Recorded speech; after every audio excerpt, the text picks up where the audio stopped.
Ayan, dahil malamig ngayon guys, magawa tayo ng soup na tofu at saka yung crab meat. Ayan o.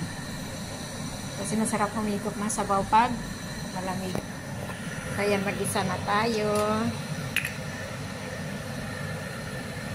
Kunting oil lang. Unahin natin ang bawang at saka sibuyas.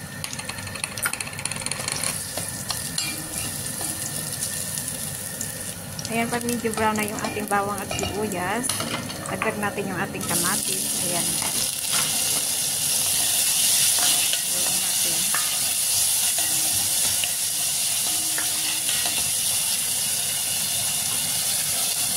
Kubira natin para madaling lumambot ang kamatis. Ayan, malambot na yung ating kamatis. Lagay natin yung ating tofu. At saka yung ating crab meat.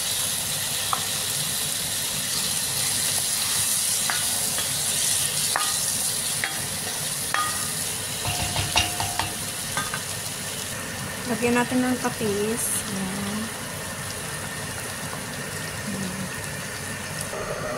Lagyan natin ng tubig. Ayan guys, ang sarap nito. May soup na tayo. Sarap humigop ng sabaw pag malamig-lamig ang panahon.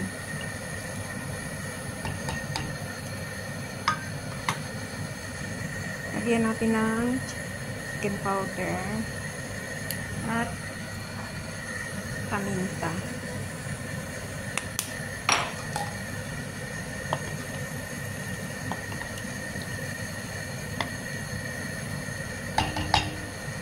Tatakpan muna natin siya pakuluin.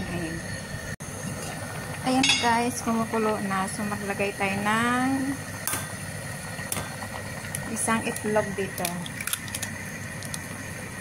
Dito mo.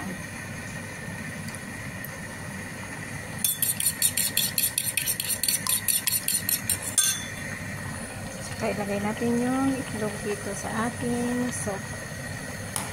Ayan na siya. Haluin natin para hindi mabuo yung itlog na yung ano talaga. So, kanya na siya guys. Meron na tayong tofu sauce. Ayan na siya. Masarap maghigop-higop na sabaw ngayon. And then, lagyan natin ng dahon ng celery. Kasi wala tayong spring onion. So, para mabango wala, dahon ng celery ang lalagay natin. Sarap. Ayan na ang ating soup. I-off na natin.